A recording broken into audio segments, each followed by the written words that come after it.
His expertise in statistical learning, artificial intelligence for infectious disease modeling, and data science education is unparalleled.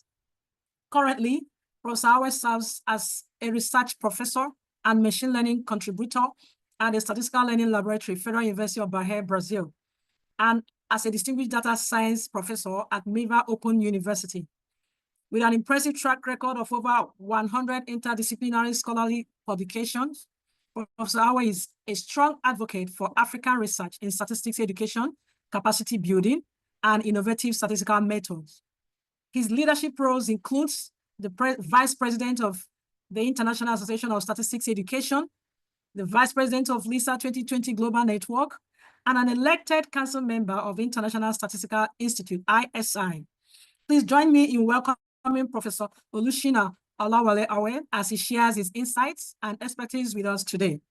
Thank you for joining. Prof, the floor is open for you. Yeah, thank you so much, Professor Nwakoya. Thank you, Professor Eziora and other eminent professors and faculty members and our students and participants today. It is an honor to be with you today. I want to share something that is quite important in recent times. The issue of explainable AI. Let me share my screen. Yeah. Okay, so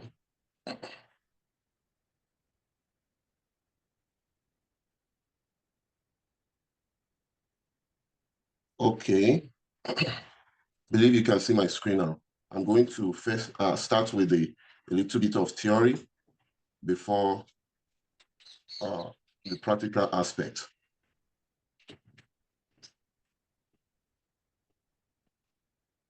Okay. So explainable AI, understanding and interpreting machine learning models. I'm going to follow this outline briefly. Introduction, why explainability matters. Why does it matter? What are the key concepts in explainable AI? This is the short form XAI, and the mathematical foundations a little bit, the challenges, and the conclusion, before I now go to practical section in R. If there is time, all this we'll try to achieve within 1 hour. Now, explainable AI refers to methods and techniques in AI that makes the results understandable to humans. Because we know that AI models, of which machine learning is a subset, are quite complex. Most of them are black box models. We don't know why it brings out the results it produces. We don't know why most of the models produce the results we have. So explainable AI was recently developed to be able to establish inference in artificial intelligence modeling, in machine learning. Machine learning, of course, is a great subset of artificial intelligence.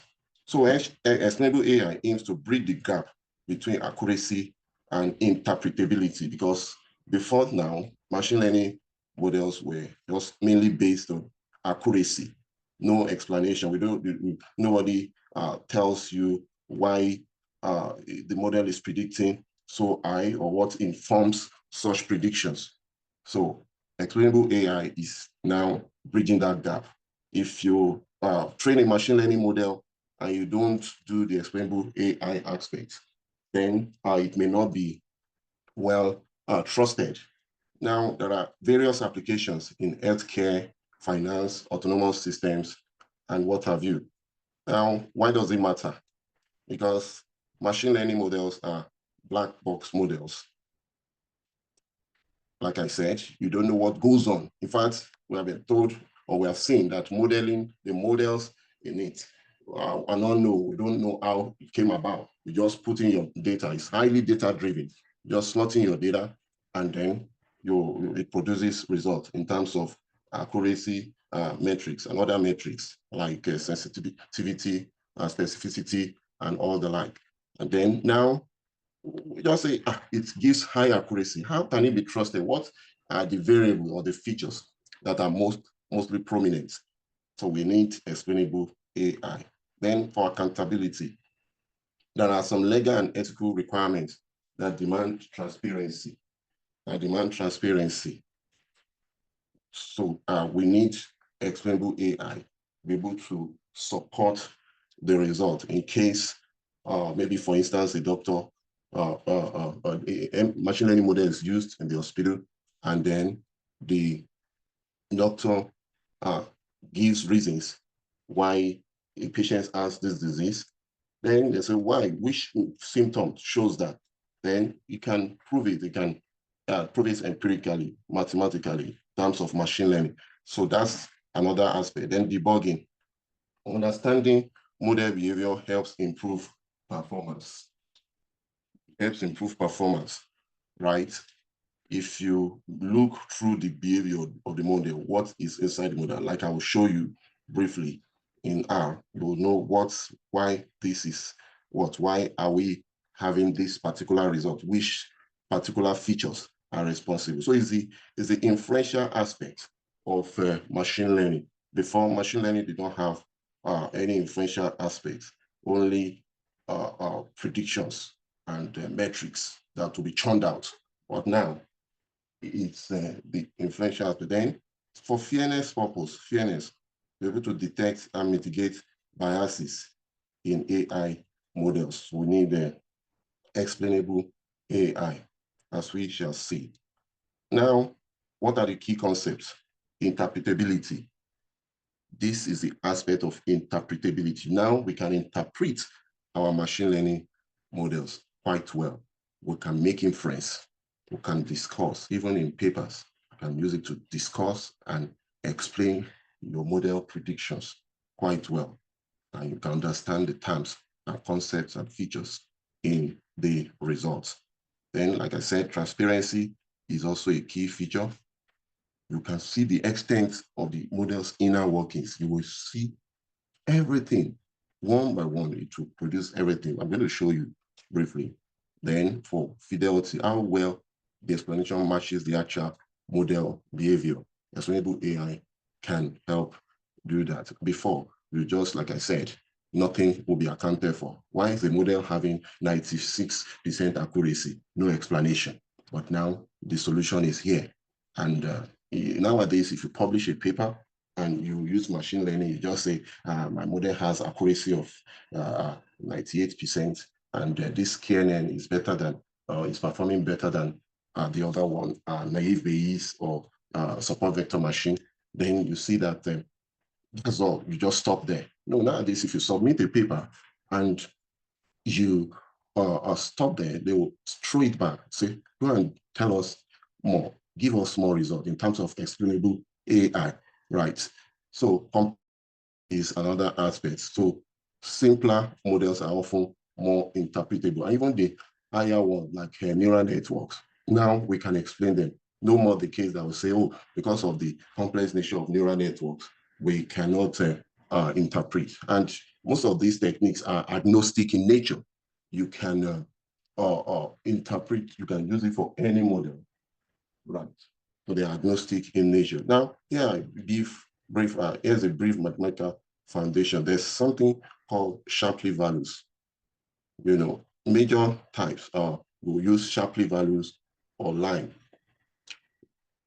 local interpretable model agnostic explanation, or Shapley values. If you're familiar with game theory, Shapley values emanate from game theory, where you in a game, you want to know which player really contributes to the winning of the game. You can calculate values that will show us which of the players really contributes mostly. It's just like a football team. You know, we have 11 players, and then you'll see there are techniques nowadays. You know the contribution of each of the players. Some players may just be running about on the field. They never touch the ball, maybe just only twice or thrice.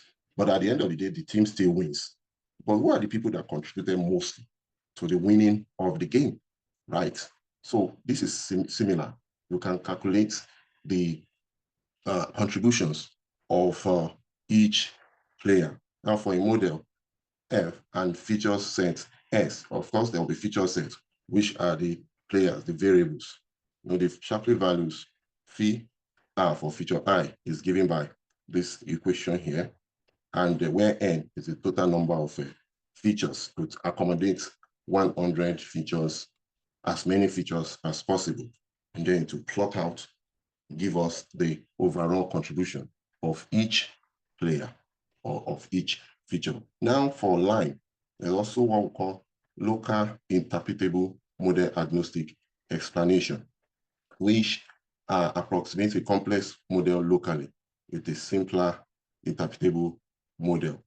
Now, given a model F with input X, the line minimizes the model in such a way where it has a penalizing factor, which penalizes the complexity of the G, which is the interpretable model. So this is agnostic in nature. Line, all these methods are agnostic in nature. What do I mean by that? They can work with any model, as you can see. You can see that G is the interpretable model. Any model, it could be KNN, it could be support vector machine, it could be naive Bayes, neural network, any model. So that's what we mean by agnostic in nature. Now, what are the challenges? The trade-off, accuracy versus interpretability. You have, is either there's a kind of little trade-off. Sometimes do you want accuracy or are you interested in interpretability? It depends on the nature of the work you're doing or the nature of your data. Now, sometimes in medical, especially in medical science, medical data, some of you have collaborators in the medical sciences. You could use this method to boost your work. Now, scalability is another challenge. Like what I said, if you ask 1,000 variables, how do you explain each of them one by one? Right. How do you explain the contribution of each of them? Then it becomes a challenge. It is doable, but it could be challenging at that point. Then subjectivity. Different users or different projects may require different explanations. Now, that could be a challenge as well. Now, how do you quantify the quality of explanations? Right. There are methods that have been devised for that. You can quantify each of them. I'm going to introduce you to a new method called DALEX, a new package in R or Python called DALEX. Right. So in conclusion, explainable AI is quite crucial for building trust and accountability in AI systems. If you have not been using it, you should include it. You should start using it. In those days when I write papers, I don't include, and then sometimes they return it, begin to wonder why. But now we know better. We can improve our projects using these techniques. Now, techniques like Shapley values align provide interpretable insights. Those are the two major techniques. I hope you are familiar with them now. So the two major techniques, Shapley values and line, for providing interpretable insights into your model results. We're going to demonstrate it shortly in R now. Now, there are still challenges, like we said, in balancing accuracy, scalability, and user-specific needs, right? Take note of those challenges. Then there are future works ongoing in developing standardized evaluation metrics for explainable AI. But for now, we're still using the standardized, the regular metrics like accuracy, sensitivity, specificity, log loss, precision, balanced accuracy, and the rest of them. So this is a brief introduction to explainable AI. I'm going to jump right into the practical now. But before I go to the practical, there are questions that needs to be answered. Quick questions. I believe you had the lectures. You had the points I made. Are there questions before I go to the practical? Okay. Now, let's say. Excuse me, sir. Yes, please. Please, sorry for joining late. I Okay. didn't get what you said about Sharply. Is it a tool you can use? Is it an explainable AI tool? Because I Yes. know of Sharp. Are they the same thing? That the same thing. The full name is Shapley, or they just shorten it to Sharp. It's the same thing. Yeah. Any other question?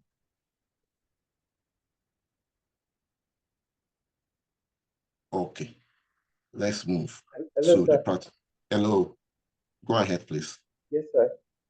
Mm. All right, sir. Thank you so much, sir, for that wonderful presentation. Yeah. My question is concerning the challenges, especially the trade-off part of the challenge for explainable AI. You mentioned that it's challenging to balance accuracy and mentioned to us the degree to which the interpretability affects the accuracy of the model generally. Then if you can shed light on it, does it trying to explain AI to the model, does it interfere with accuracy, and to what degree does it interfere? You asked about the trade-off between what? Hello, I didn't hear you well. Hello. Yes, sir. You were saying Yes, sir. the Yes, trade-off. sir. Yes. Can you repeat the question quickly, please? Can you repeat the question? Okay, sir. So I was asking about the trade-off. Can you hear me, sir? I was asking I can about hear the you. trade-off. Yes. Yes, sir. That I want to know the degree at which the interpretability of the explainable AI that it interferes with accuracy. At what degree does it drop it by 10%, or does it drop it at what degree does it interfere with the accuracy? Thank you. Oh, okay. You are asking the degree at which the interpretability can affect accuracy, right? Well, what we just mean by that is just that if you sometimes your accuracy, as we shall see in this practical aspect, you are looking for, is it accuracy you are looking for or interpretability, right? The model you have trained may not be accurate enough, but at least you can interpret it. You can still submit the results. Or you still remain on achieving a high accuracy and not minding that at least you can interpret it. They don't really interfere, but it's what you want. How do you want it? Is it because most times or sometimes your model metrics may not perform well. So you have to keep at it, do hyperparameter tuning, do model data balancing and what have you, and other things. And then you can keep working on it for hours. Whereas, although good a thing you can interpret now, but then your model is not yet accurate enough. So you have to remain there. But if the company you are working for, your project requires mainly interpretation, then you go ahead. You don't bother yourself trying to achieve higher accuracy. That is just essentially what we mean by that. Right. Is that okay? So, yes, sir. Thank you so much, sir. Thank you. So let's look at a case study here. I've explained what explainable AI is, a set of tools and techniques that make the result of machine learning models more interpretable and understandable to humans. In those times, anything artificial intelligence, machine learning, it's very difficult to understand. Just give us, although they're very efficient, but we don't understand why they produce the results they produce. But nowadays, these new tools and techniques are available for us. So the goal here is to clarify how and why these models make certain predictions to ensure that both experts and non-experts can trust and effectively use these insights in real-world applications. So we want to use all our models in real-world applications. All these models we are seeing here. In fact, this code that we have here, if you have access to it, you can use it in real-world applications. Right. For instance, if there's a small clinic in your area, some of us can come together, like this case study of malaria that we're going to have. If they have malaria patients coming to that clinic, we can try to deploy this particular model for them to use as a case study. Now, for instance, explainable AI in this case study of malaria prediction or modeling can be used to explain why an AI model predicts the high malaria severity, or in revealing which symptoms that are causing the severity of the malaria. It will tell us the exact symptoms. Is it vomiting? Is it jaundice? Is it fever or other symptoms that are influencing that particular prediction? Now, to increase model interpretability, I've said it before that this explainable AI helps us to bridge the gap between complex AI technologies and actionable insights, right, for policymakers, healthcare workers, and researchers, in order to allow them to use this insight more confidently in planning and any form of intervention. Now, what are the techniques we are going to look at today briefly with you the next 30 minutes or thereabout? Look at variable importance. It's an explainable AI method. Many of us do not know. It's as simple as it is. It is an explainable AI technique. Then the sharply additive model explanation, you can see. So sharply additive model explanation. This is what someone asked about before. So this is where we got sharp from, SH from the first word here, then additive A here, then model explanation P here. So sharp. Then there's what we call local interpretable model agnostic explanation line. So these are just the most popular types that helps us identify which features or variables contribute mostly to the model's predictions. Now, there are packages you need to load. I'm going to use mainly the current package. If you're not familiar with current package, is a very fantastic wrapper that encompasses almost everything in machine learning. So you can use it to train your machine learning models, and it can work well with the explainable AI techniques that we have discussed. Then there's a IML line. These are interpretable, model interpretability packages. Then there's a TikTok to get the time that the model runs. TikTok, you want to determine the time. Some industrial uses, applications, requires the fastest model. I'm going to show you today how to get the fastest model. You can also report it in your results. The popular ggplot2 and dplyr is contained in a dplyr. ggplot2 is contained in dplyr. You don't have to install them separately, though. Then partial dependent plots is also a kind of explainable AI technique to know the plots of the final variables, the features that really contributes to the prediction. Now, you have to load those libraries, the libraries of these packages that you have installed up here. I'm not going to install them again. I've already installed them. So you just load library. Look at DALEX. DALEX means descriptive. This is another very important, very powerful package that has just been developed. Descriptive machine learning. This is the meaning. Machine learning explanations. Okay. So where did we get DALEX from? From D, then machine learning. This one, A, learning, L, explanation, EX. That's where we got DALEX from, right? Now, partial dependent plots, I'm not going to use it today, but it's easy to use. And ggplot2 and the rest of them line. Right, now, the data I'm going to use today can be found, have been published in Data in Brief. You can find it here, right? Now, we'll load the data using this code.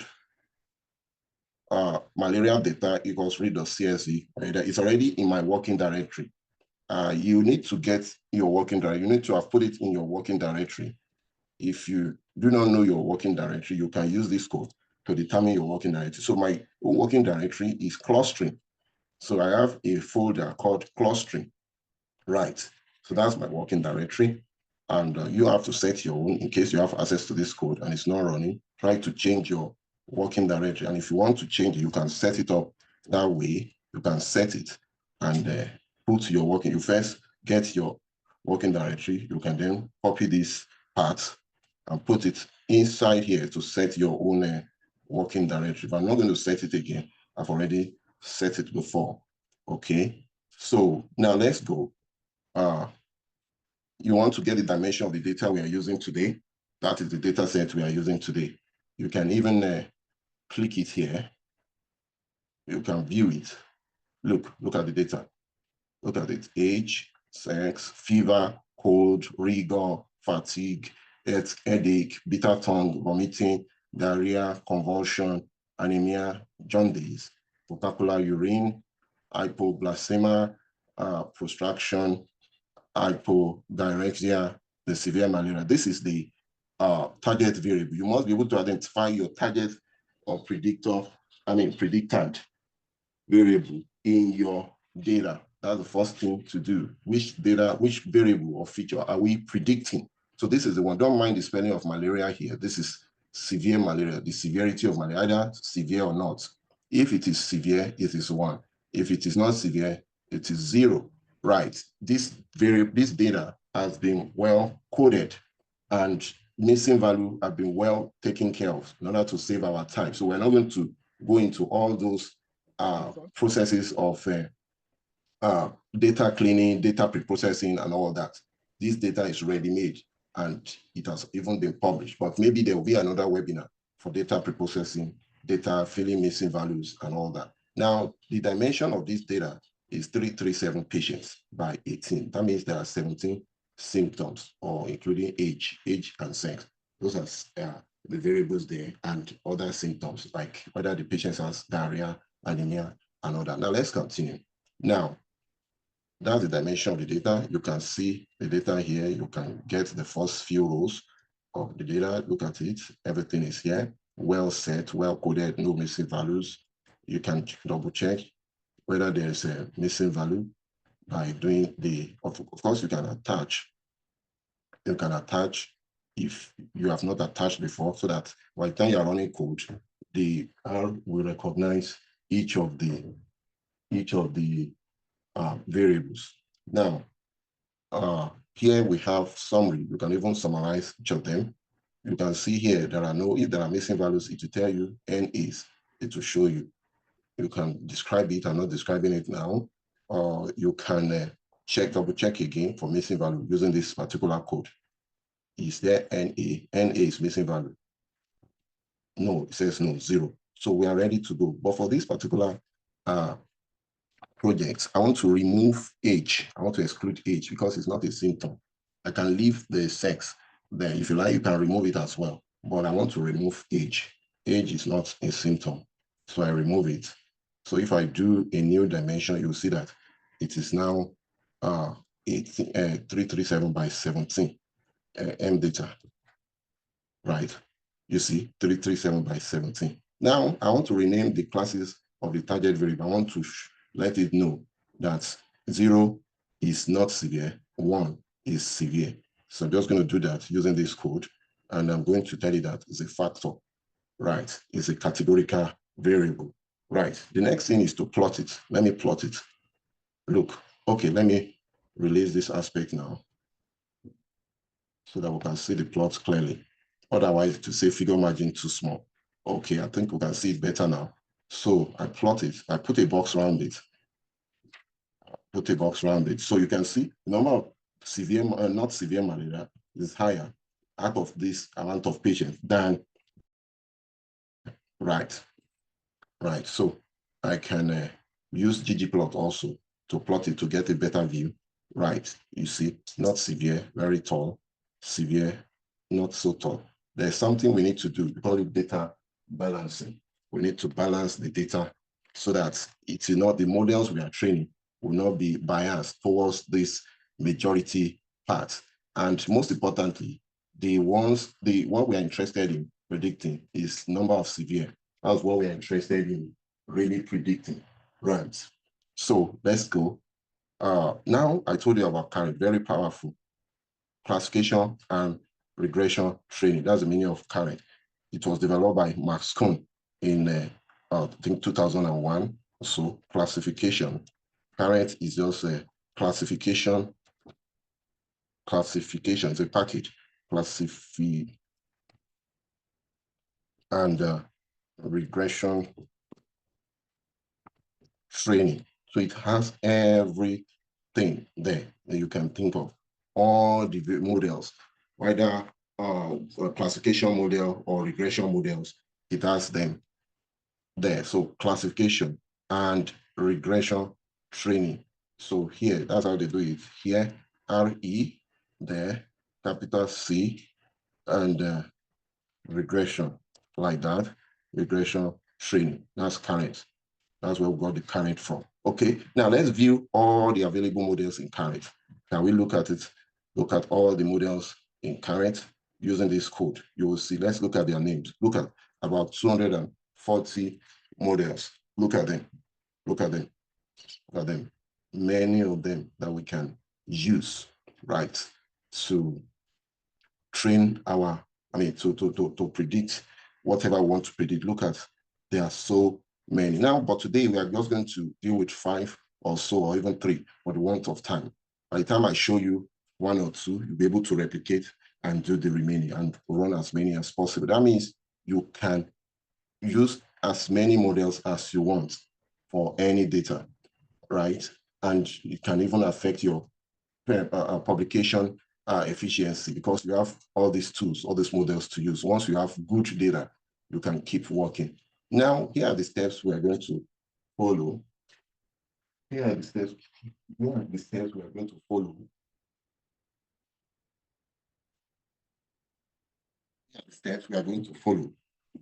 Data preparation, preprocessing, cleaning the data. We have done that. Visualization, you can see visualization here. Targets, data splitting, data partitioning. We're going to see that. Define the training control. There's what called cross-validation, right? Then we'll now train the models and select the best machine learning models. And then we evaluate the model using the test data from the partition.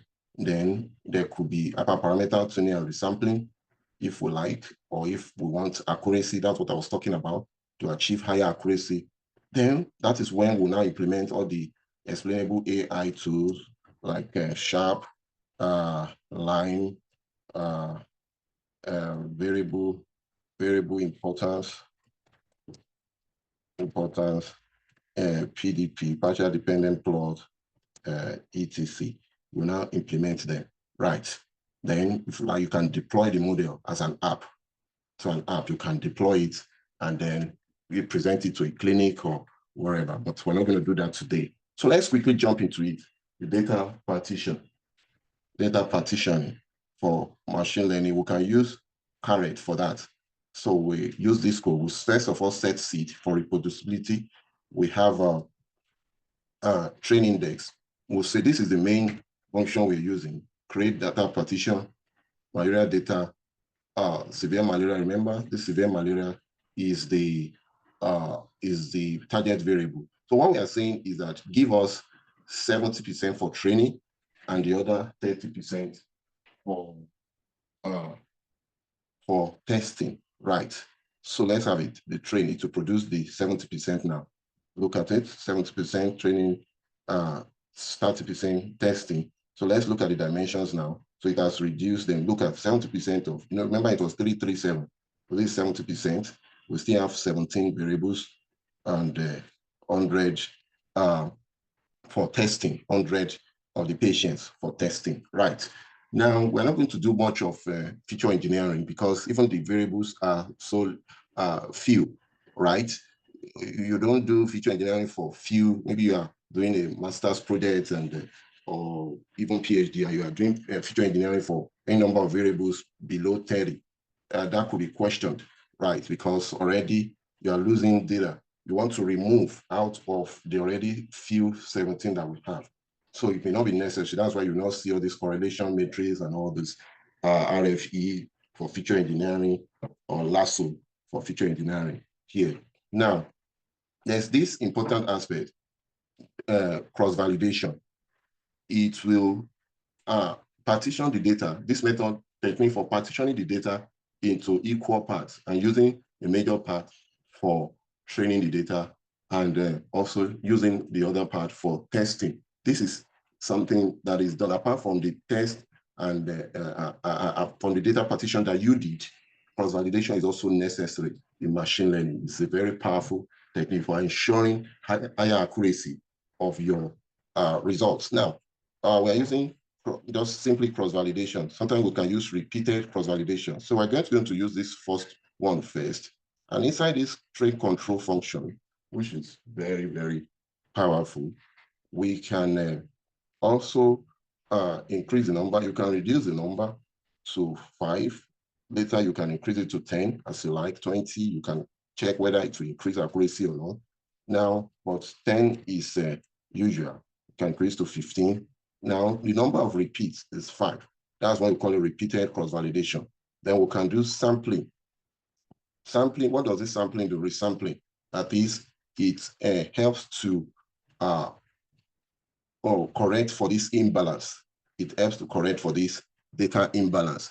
So this smooth method is a synthetic minority oversampling technique. Oversampling so that it will generate more features, more data here, so that it can measure up to this other one, so that the model results will not be biased towards predicting towards this majority side, right? So we're going to do test without resampling.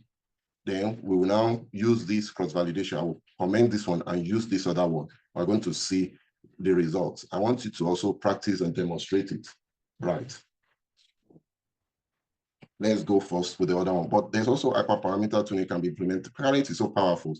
You can implement hyperparameter tuning here. You either do random search or grid. You can say search equals random or search equals grid. That is, there's a grid of variables, of numbers that you want to search through for your best hyperparameter. Hyperparameters are parameters outside the model, just to ensure that we have higher accuracies. Now let's go first with the first simple cross-validation technique. So let me run that. And see, I'll come back to this other one in line 128.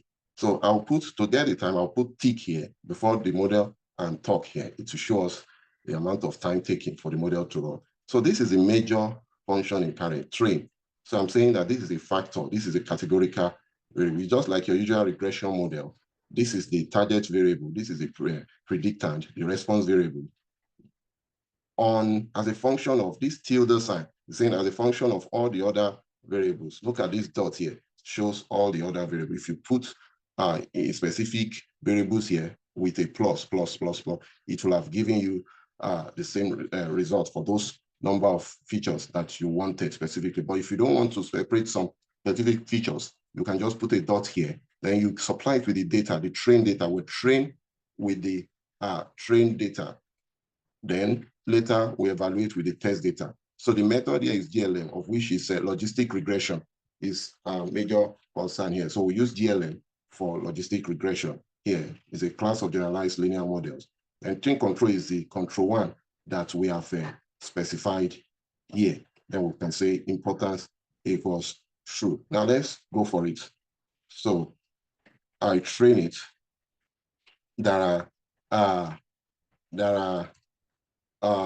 It gave me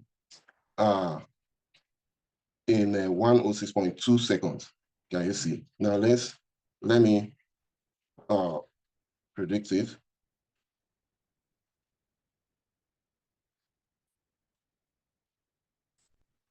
If you fail to run any of the lines, it won't run. If it doesn't run, let me run it from the beginning.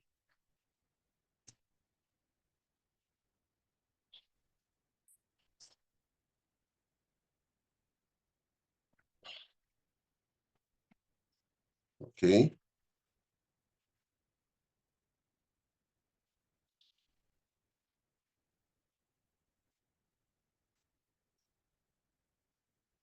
So we have our logistic regression.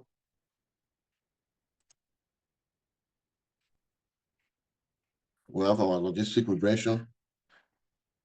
I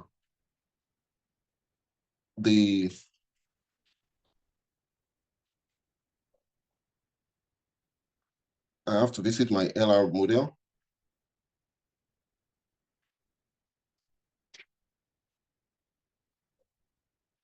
because let me remove the photos. Okay, so now I have it. Now, look, it gave me 1.48 seconds. It elapsed in 1.48 seconds. Now, I want to predict on the test set. I have to put it inside an object called LR predict. Then I'll predict using this function. Then this LR model that I've already trained will be put here. Then the new data is the test data that we add up here. Right, let's do that to get our result. Right, now we can use confusion matrix to get all our metrics. Here, right here inside the confusion matrix, we have to specify the positive side. The positive side is severe, although it's the smallest side. Then we'll say mode equals everything so that it can give us all the metrics that we can have here. So I'm going to have it. So let me show the metrics. Let me show the result. Now, here is the result. You can see we have the results here. It gave me 62% accuracy. 62% accuracy. Right. Right. So I have to do more, but that's on our question. Is accuracy the target or interpretability? Right. So let me go. I can plot the confusion matrix just to see it better. Right. This diagonal side are the correct predictions. So the off diagonal side are the errors. So it misclassified 30 and 8, 38 out of the 100, right? So we have to do more, right? So the explainable AI aspect, now I've removed the importance of there. I can do it again here.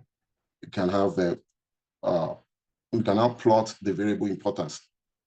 Now, this is also a kind of explainable AI, getting the variable importance. Look, it shows me that out of that the prediction, headache, fatigue, convulsion are the best performing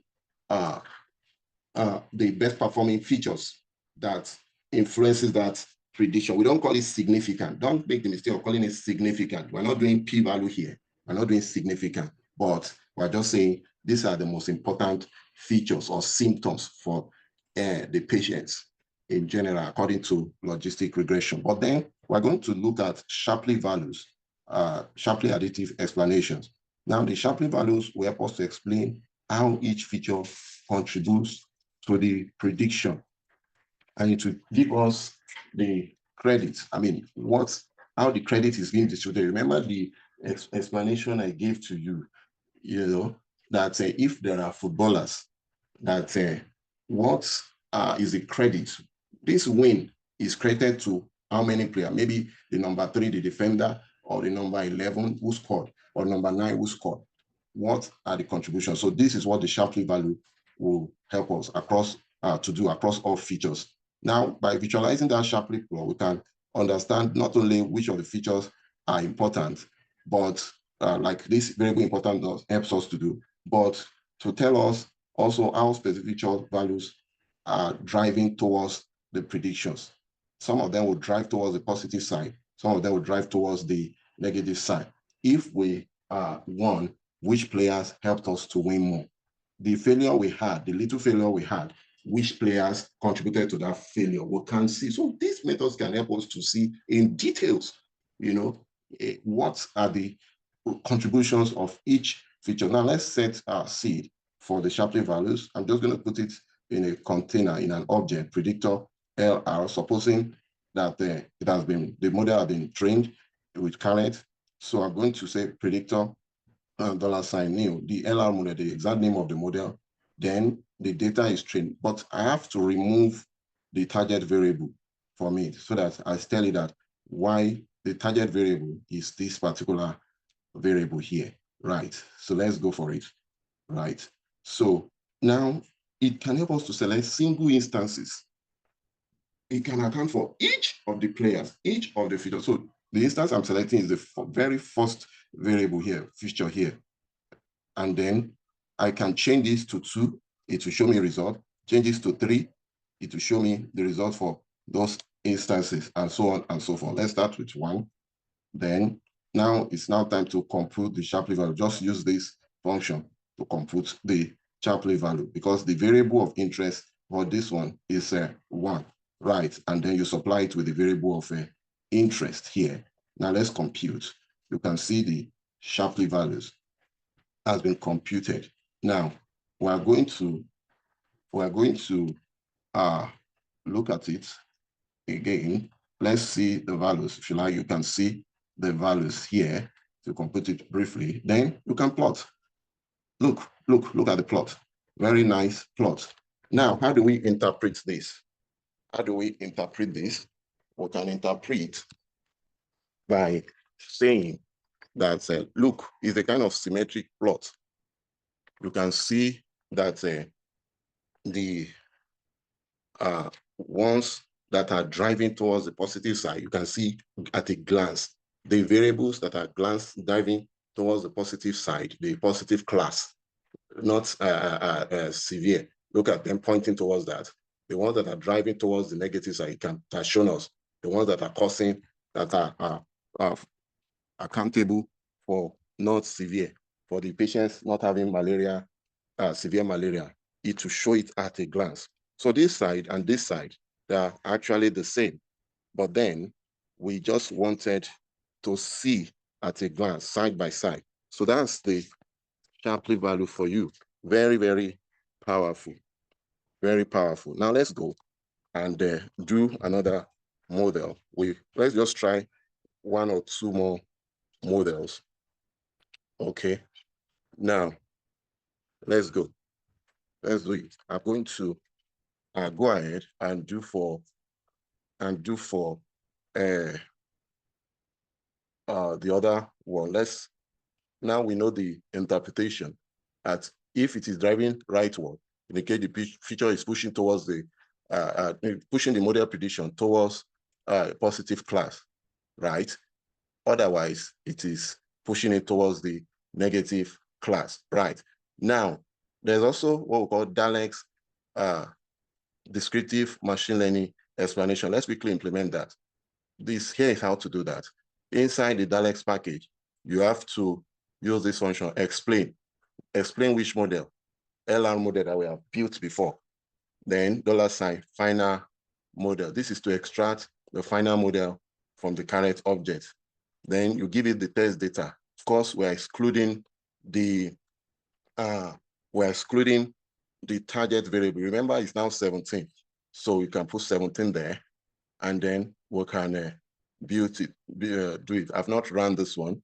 Let me run it.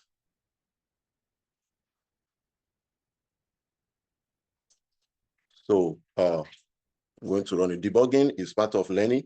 If you are doing your model, you find errors there. Don't be afraid. You see, you have to calm down to see what is really going on in the model. You can debug by yourself. Now, or is this still working with the old data? No. Is there a line I've omitted that I didn't run? Okay, let me do that again. Have I really run the DALEX? Did I run the library of DALEX up there? Let me go and check.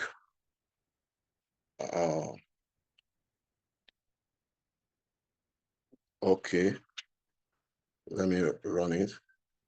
Okay, I ran it.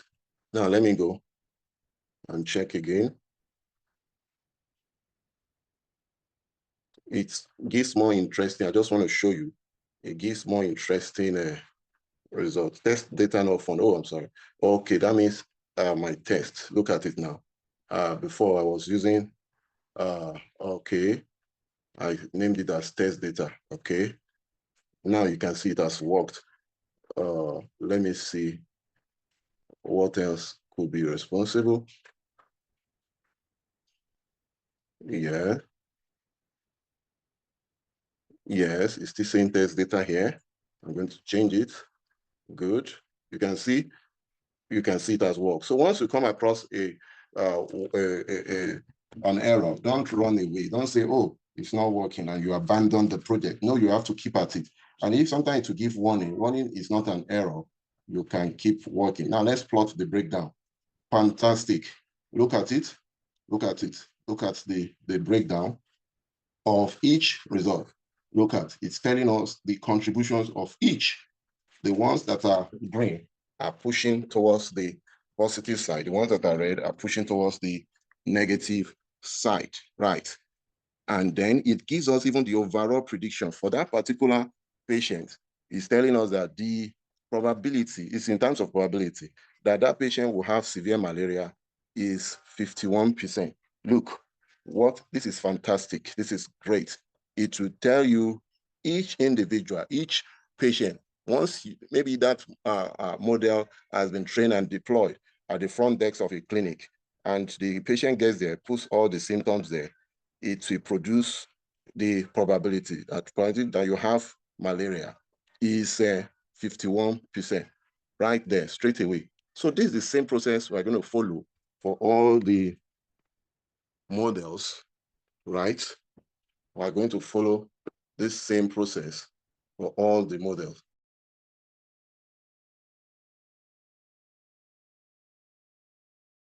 This is the same thing that we're going to do. Now let's look at it. Let me run through this quickly. It's just the same process. You can remember what I did for longitudinal regression. What goes for the goose also goes for the gander, the same thing. This one took 1 point. Let me see how much time. This red shows that, this red shows that it ran 14.59 seconds, right? Now you can see that.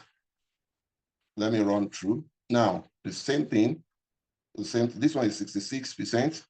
Can plot the forfeit plot, the variable importance as well, the sharp values for it. Let's see what it will produce for the first candidate. Right, let's go. Now, this test data, let's remove it. I use test data in another experiment. Can say test data, I'll just name it test. So be careful, debug your well, then you can see, look at the breakdown. This one is showing 48%, 46%. Random forest is showing 46%. So there's a way you can select the best out of all the models. Now, this is neural network. The same thing happens for all this, for it. Now, let me go and do this. Let's change it to test, right? Let me just stop at a neural network for point of time. Let me run it. Okay. Now, you can see it takes more time. Neural network is more complex. Now, 5.4 seconds, right? You can run it. Then you can do explainable AI. You can get the sharp values for each of them. You can get that value, right? We can even change it to another instance, right? You can change it to another instance. Let's use, for instance, 3. Let's put 3 here, or 4. Now let's run it, whether it will produce another probability. Okay, it's similar to that one. So this is what we have. You can reproduce it for other models. Just check the models incorrect and just change the method here. Method here is neural net. You can do method KNN and change the name of all the models. It will now be KNN. KNN. You change all the names, everything there, and then you KNN. You can just put K in front of everything. KNN. K. This is how you adjust your code. KNN. And then don't forget confusion matrix, KNN confusion matrix, KNN, right? You can run it. Let me try to run it. Then you change this name also here. So let me run that. You can see it ran. It ran, right? It ran. So you can change as much as you want for any type of model. So this is my story today. With these codes, you can do a lot in terms of model explainability, and you can make your work and your research better. So thank you for listening. and I'll be available to take a few questions before we call it a day. Thank you. Thank you very much, Prof. That was very, very insightful. If we are all living here today with something we can practice on our own to make it more understandable in our private time. So I will just give us some few minutes. If you have any questions, please raise your hand so that we can give you the audience. Anybody with any questions at all? A question, please. Okay, go ahead. Go ahead with your question. Thank you, Prof, for this wonderful insight into R. I never knew that R can do all this.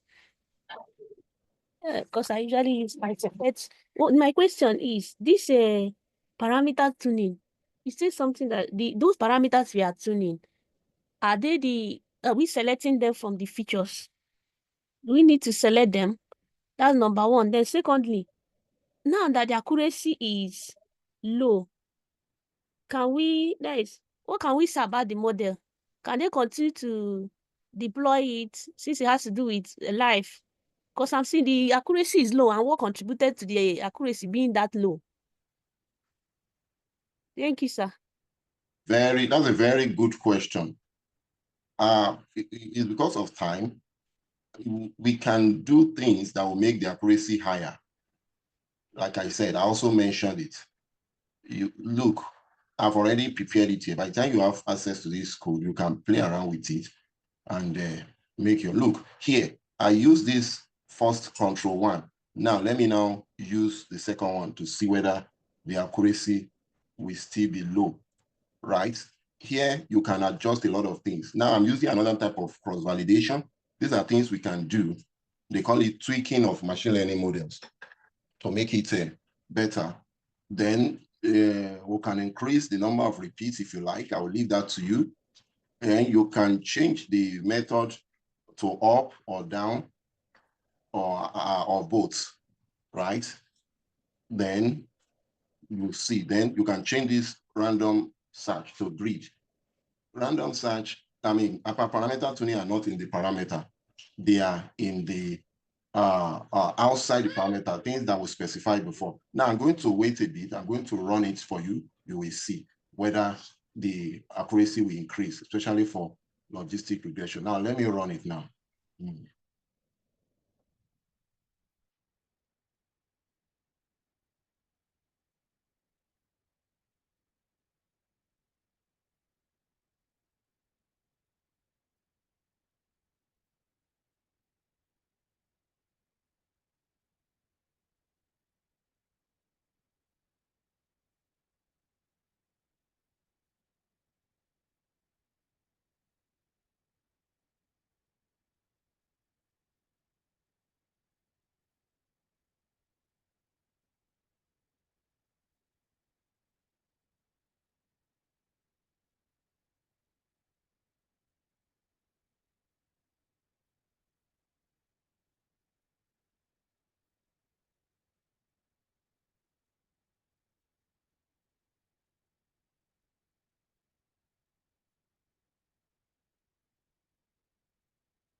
See, the accuracy did not so much increase. You can go here again and do something again. You can use up. You can say up. Sorry, small letter. Everything has to be in small letters. You can say up and run that. You can see. Let's see whether it will affect it a little bit. Or sometimes it may even be worse. You keep trying. Look, it became worse. Then you go. So somebody said machine learning is not for lazy people. You have to sit with it. And that's why I said is the trade-off between accuracy and explainability. Sometimes they don't bother about accuracy so much. They want explainability. And sometimes they want both. So you have to sit with it. Let's use both and see whether it will. So there are so many things you can tune here. Okay, it says that sampling is not supported here. Let me use, if I use smooth or down, let's say down. Down sampling, can it be better? It works. Let's see the accuracy now. it even became worse. So you keep working. Now let's go to the other side. And that's why I said it was optional. Let's do, instead of random search, let's do grid. Grid. So you have to keep trying, do a lot of things to make your 80, 63. There are some other types of resampling we can do to make it better. But now you can see that all these did not work. You have to return it. You have to return it to what it was. Let's use smooth. Smooth is better. Think smooth.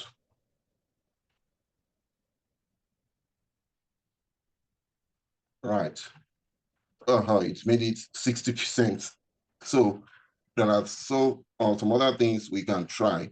Because of time, for want of time, you have to, maybe we'll go back to the data again and normalize. We can even scale it from here. We can do data preprocessing. Preprocess Carrot can also accommodate that, and then you can keep doing it, and then it will eventually you'll get the accuracy that you want. And there's another method I could show in the balancing the data, but I won't be able to do that today because of time, right? So we can use rows, package rows, to balance the data as well. You have to load the package up there, rows here, and then we will use it to balance the data, and then we'll see how rows is capital. That's it. Then not only that, you can then get issue accuracy, because accuracy is not really for imbalanced data. Accuracy is not used for imbalanced data. You can then use other metrics like balanced accuracy. So in this case now, you can partition the accuracy. You are looking for the other metrics. Look at the other metrics, whether they'll be high, especially this balanced accuracy.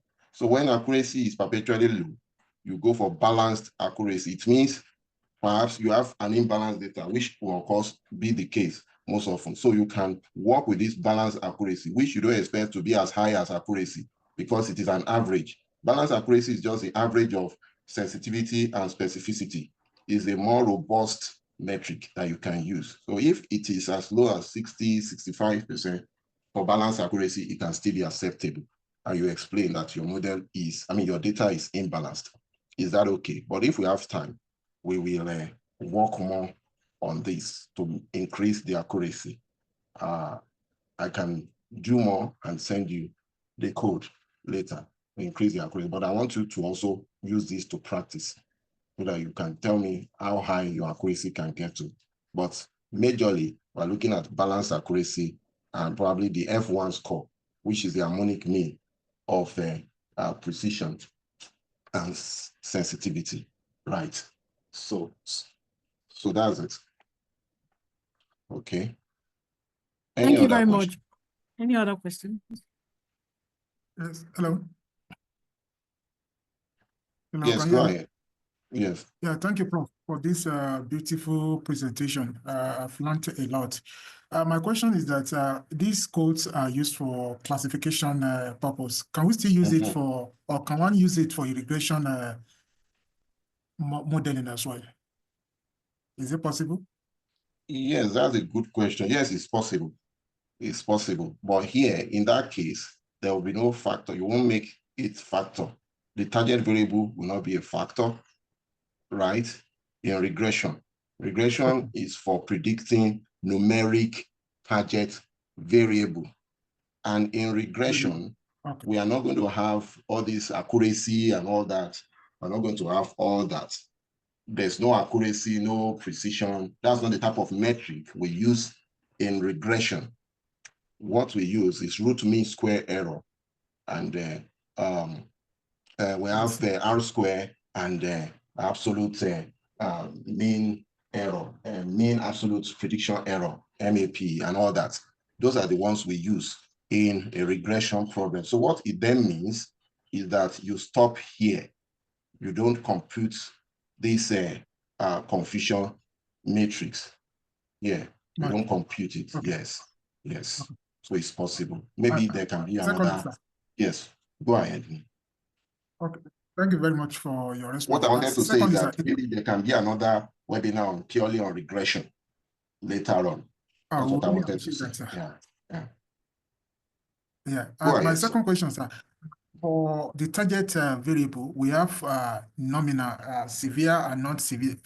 Is it possible that we can have a categorical, maybe more than three categories? Maybe, for instance, for like me, I'm in the education. Probably, maybe I want to check the level of student engagement on on learning management system, for instance, and I want to categorize it as high, low level, moderate, and probably high level of engagement, so that I can have like maybe 0, 1, 2. I don't know if it's possible.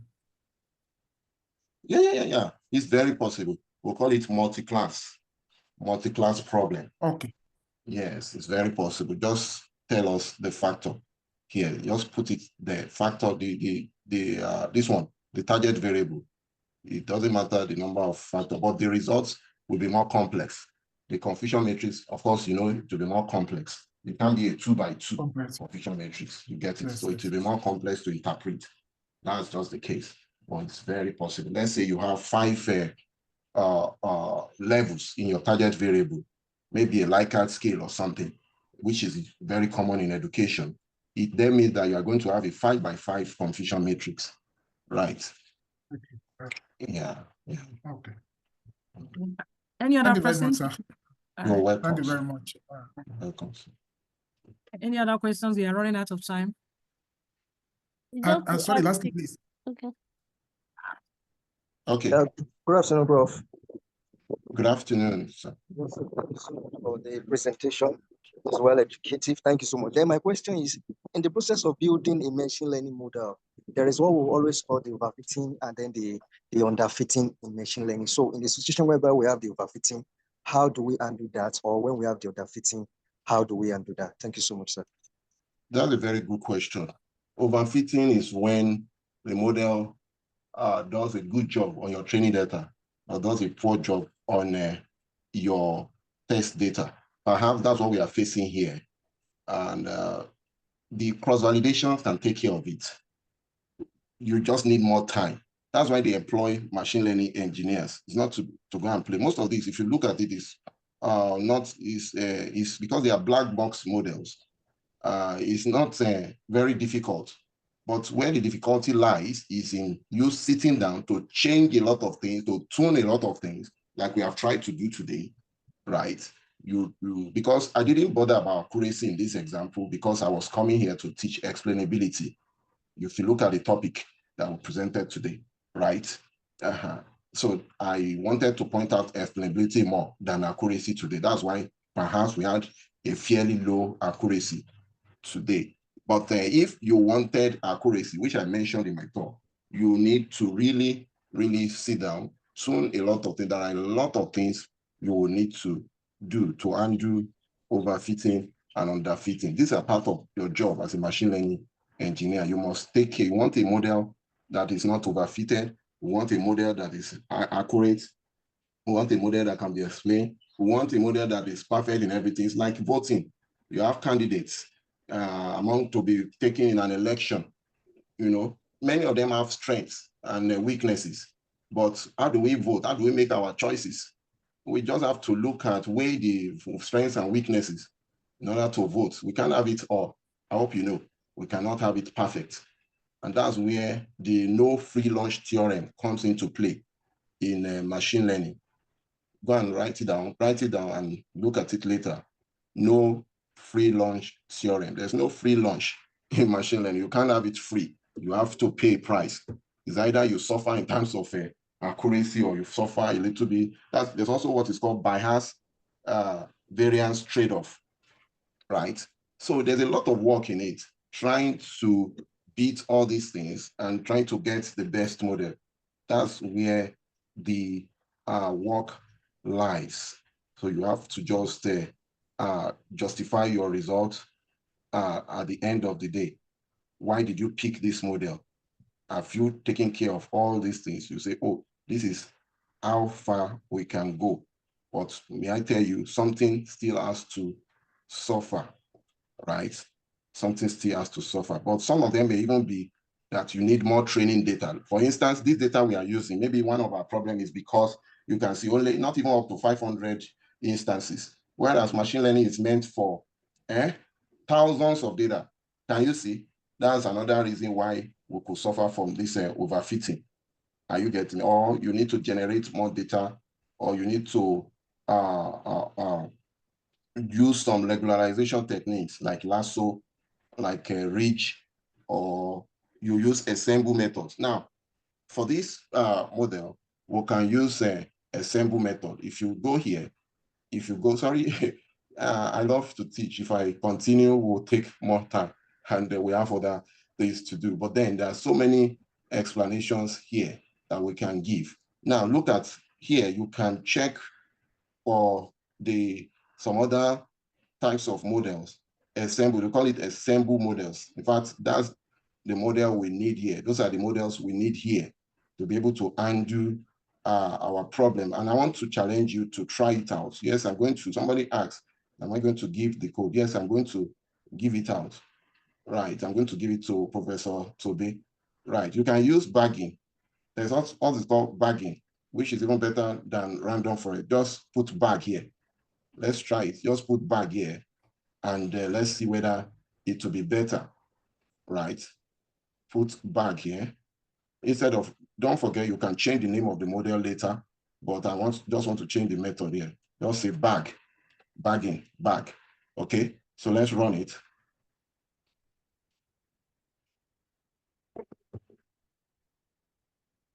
We'll run it. You may have to debug a little bit. So put bag there and try to run it, or there's also other.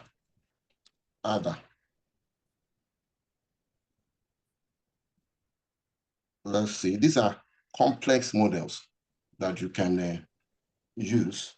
You can see it's taking more time. So that's a more complex assemble model, AdaBoost. Call it AdaBoost, right? AdaBoost, it learns from mistake iteratively while maintaining generalization. So you can use assemble model, you can use cross-validation, you can go back to your feature engineering and do more feature engineering, you can do hyperparameter tuning. Those are all the possible methods you can use to improve your model. But then you have to sit down with it and get the best model. If all do not work, then you now have to augment your data. It may be because we are using a very small data. And of course, this is a clinical data that was gotten from one clinic in Ede in Osun State, Nigeria. So you could collect more data on more patients for that particular locality. So those are things we can do. I hope that answers your question. Yes, sir. Thank you so much, sir. Okay, Prof, thank you so much. I think we don't have time again to take more questions. The time we already 33 minutes past our time. So on that note, Prof, want to really appreciate you. I believe we have learned a lot. I personally have learned a lot. I will go back and I will run these things again, to sink it in and then get more data. And I believe everybody that was part of this will also do the same. They say practice makes perfect. That will help us to get better results and to master this. Thank you, Prof, so very much. Really appreciate. Thank you so much. So that brings us to the end of this webinar. The code, as Prof has promised, we are going to send to us, at the end. Before the end of today, I will try to send it across all of us. Thank you very much. Thank you. You're welcome. Is it through our email? I didn't hear you. Send it, please. Emails, through your emails. Through our email? Yeah, some people are already sending me their emails, okay. So I will send it to the emails. Or my, let me post my email address here so that you can just send me or let me send my WhatsApp number. Just send me your email address and I will forward. Okay. Yes, I will forward to everybody, okay? Your WhatsApp number will be okay. Okay, have a nice day, everyone. Thanks, Professor Tobe. Thank you, Have a Prof. great so week. much. Thank you so Bye. much, Prof. Thank you, All Prof. right, bless you. So that's my WhatsApp number. You can WhatsApp me on that. Okay, bye everyone. Please wait, oh, let's copy the number before you end the Please, are you in which code, please? Is Yeah, it I'm in plus Nigeria. 234? Plus 234. Yeah, plus 234. Oh, okay. Yeah. Okay. Plus 234. Yeah. Are we okay? Thank you very much. And then please, for subsequent webinar, please, I don't know if Uh-huh. you can No, share I'm the, not the, copied the, them. the flyer with us anytime Prof is coming again, please. Okay. Okay. I'll surely do that. Okay. Bye everyone. Thank I'm you sure. very much. Bye. Bye.